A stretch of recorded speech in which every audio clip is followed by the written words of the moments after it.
کہ اے بنی اسرائیل یاد کرو تم میری اس نعمت کو جو نعمت میں نے تم پر کی ہے۔ تو سوال یہ ہوا کہ آخر بنی اسرائیل کو یہ نعمت یاد کرانے کی کیا ضرورت پیش آئی؟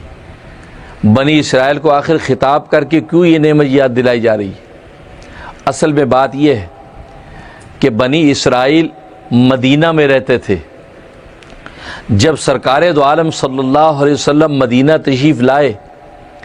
تو سرکار دو عالم صلی اللہ علیہ وسلم نے ظاہر نبوت کا دعویٰ کیا ہوا تھا، اور بنی اسرائیل جو مدینہ کے اندر آباد تھے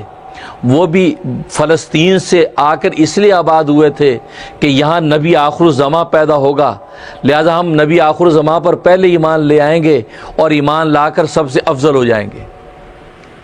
لیکن اتنے طویل عرصہ جو اس نبی آخر الزماں کا وہ انتظار کرتے رہے، اور چونکہ وہ اہل کتاب تھے، علم والے تھے، تو وہاں کے جو جہلہ مشرکین رہتے تھے وہ سب ان کے معتقد ہو گئے،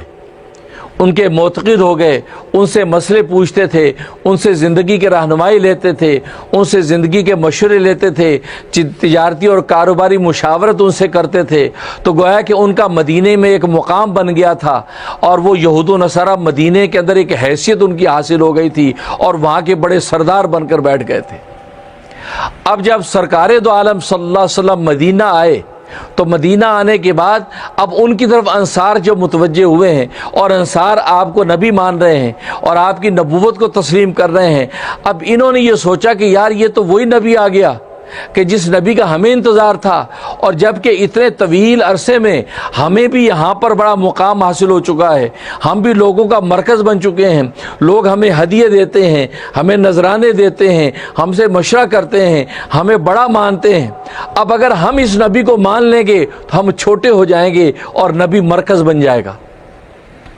تو انہوں نے پھر اینچ بیچ کر کے کیا بات نکالی، اوہو ہم تو اس لیے یہاں پر آئے تھے کہ ہم نے سمجھا تھا کہ بنی اسحاق میں سے نبی آئے گا، لیکن یہ تو بنی اسماعیل کی لڑی میں سے ہے، کیونکہ ایک بنی اسحاق کی لڑی چلی آتی تھی، ایک بنی اسماعیل کی چلی آتی ہے۔ تو انہوں نے کہا کہ ہمارے سارے نبی بنی اسحاق میں سے آئے، ہم نے سمجھا تھا یہ بھی بنی اسحاق میں سے ہوگا، لیکن یہ تو دوسرے یعنی بنی اسماعیل کی لڑی میں سے آ گئے، لہذا ہم اس کو نہیں مانتے۔ ان کے ساتھ حسد شروع کر دیا، بغض اور کینہ رکھنے لگے، اور سرکار دو عالم صلی اللہ علیہ وسلم کے ساتھ مقابلہ کرنے لگے، آپ پر اعتراضات کرنے لگے، اور آپ پر جو ہے آپ کی ایک ایک بات کو کاؤنٹر کرنے لگے، بلکہ مشرکین مکہ کو ابھارتے تھے، دیکھو دیکھو یہ نبی ایسے دعوے کرتا ہے، اچھا اس سے یہ سوال پوچھو، اچھا اس سے یہ سوال پوچھو۔ یہ صورتحال پیدا ہو گئی۔ تو اللہ تبارک و تعالی نے اس لیے وہاں بنی اسرائیل کو خطاب کیا کہ ظالمو تم یہ کیا کر رہے ہو، میں نے تم بنی اسرائیل پر کیا کیا انعامات کیے ہیں، حضرت موسیٰ علیہ السلام کے دور میں تم پہ کیا کیا انعامات کیے ہیں، تمہیں جنت کے ماکولات و مشروبات کھلائے، تمہیں آسمان کے بادلوں کے سائے عطا کیے، تمہیں جو ہے وہ گویا کہ من و سلوہ کی نعمتیں عطا کی، پھر تمہیں پورے عالم کے اندر افضل قرار دیا، پھر تم بنی اسرائیل میں سے کتنے نبی لائے۔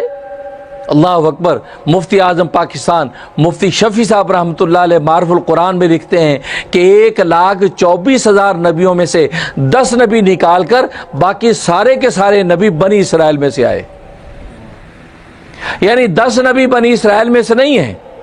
کیونکہ بنی اسرائیل سے مراد اسرائیل کی اولاد یعنی حضرت یعقوب علیہ السلام کی جو اولاد ہیں ان میں جتنے نبی آئے ہیں، یہ فرمایا کہ 10 کے علاوہ اس میں آدم ہیں، اس میں شیس ہیں، اس میں صالح ہیں، اس میں ہود ہیں، اس میں شعیب ہیں، اس میں ایوب ہیں، اس میں خود ابراہیم ہیں، اس میں اسحاق ہیں، اس میں اسماعیل ہیں، اور اس میں خود یعقوب ہیں، اور خود سرکار دو عالم صلی اللہ علیہ وسلم ہیں۔ فرمایا یہ جو 10 نبی یہ بنی اسرائیل میں سے نہیں ہیں، باقی سارے کے سارے بھی بنی اسرائیل میں سے۔